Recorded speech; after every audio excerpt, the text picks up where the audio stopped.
Hello again, everyone. Welcome back to the second installment of our, I believe I called it our quest for speed here. The fast cars. And so we wanted to update you guys. Last time you saw this all, it was in boxes. So obviously we have it much more pretty and appealing. Yeah. We've done some testing, and we've both kind of been battling back and forth with some setup stuff. Yep. So first off, as you can see, we got our nice pretty bodies in. We had Larry Genova down in Ocala, Florida, do that for us. So thanks to him. We'll give him a little credit here in the video. And I think first thing, I'll just pull off my body. We're not going to like zoom in or anything to, I mean, you already know what's in the cars. We haven't really changed much. So I'm going to pull off the body and just kind of like go over some of the things that I've run into and done. Change. Get this out of here. So I've been running all on the 3S so far, and I still have the 3.5 turn motor. Haven't changed anything in the motor or anything in the speed control. It's just straight out of the box, no timing, nothing, no boost, nothing. The only thing I've really been changing is the gearing, obviously. Went way up on pinion, way down on spur. Kind of ran into the spot where the motor really can't pull through the gearing, which is actually like it's like a 76 and like a 30. So it's almost geared like a stock four-wheel drive buggy. Aside from that, added a bunch of travel limiters to the shocks just to chill the car out. Put million weight oil in the front diff to help it track. Had to run the big tall rear wing because my nice low cut Aero 1 made the car just insanely hard to drive. Downforce. It's such a big difference running the big wing on the back. And the other thing was, as you can probably see, I have the AKA slicks on here, but I have two-wheel drive fronts on the front of the car, four-wheel drive fronts on the rear of the car with truck front hexes to get the width right. So that's kind of weird. We'll probably do setup sheets for these. That way you can see all these little weird quirks we're doing. The main reason I did that was the big, I shouldn't say big, but the regular width rear buggy tire just kept ballooning. And no matter what I did with the taping the inside, it just didn't.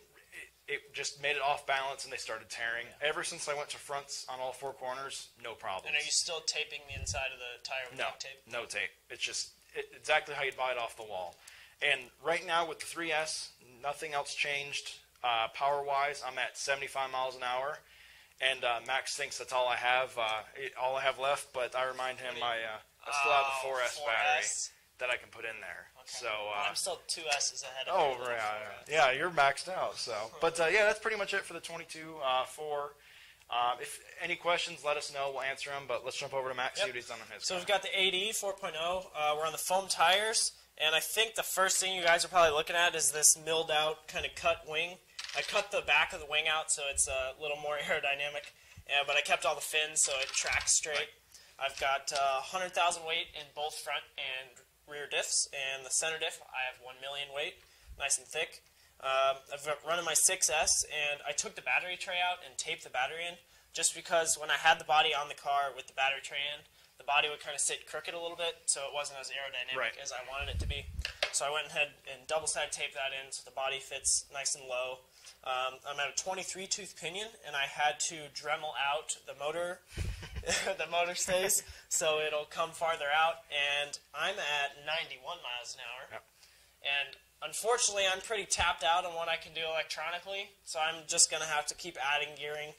And I've been wanting to add gearing, but I'm pretty lazy, and I didn't want to Dremel out the motor stay. Well, the weather's also been pretty rough here in Illinois it's finally nice out. It's like 82 today or something. Yeah, even from the time of us putting up this first video to now, we've only done like a couple actual go out and run. So it's We've actually had snow in April. Yeah, so we're still very like in the learning phase. But I think by the next time you see a video, you're going to be pretty impressed. So is there anything else you wanted to mention? Or? No, that's about it. I mean, our overall goal is probably like 100 miles an hour. Yeah. And then we'll eventually do a race if you ever get to 100 miles an hour. Yeah.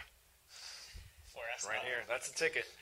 Yeah, so that's pretty much the big goal. We were actually just talking about there's a possibility we might have these at RC Fest. Oh, yes. It's a month from now. June 1st, 2nd, 3rd. We're doing a speed run competition on the runway. Yeah.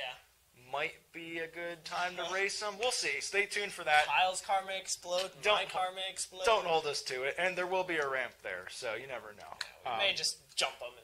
Do this race and then launch them. Yeah. Aside from that, I think that's pretty much everything. Yeah. Stay tuned. We'll have another installment here, probably within, I don't know, maybe a few weeks. Maybe the next one will be us at RC Fest. We'll see. Or I was thinking maybe we do a video where we're actually running the cars, so Yeah. they can see how fast they're actually How going. crazy they are. Yeah. Yeah. So thanks for watching, guys, and we'll see you in the next one. Thanks.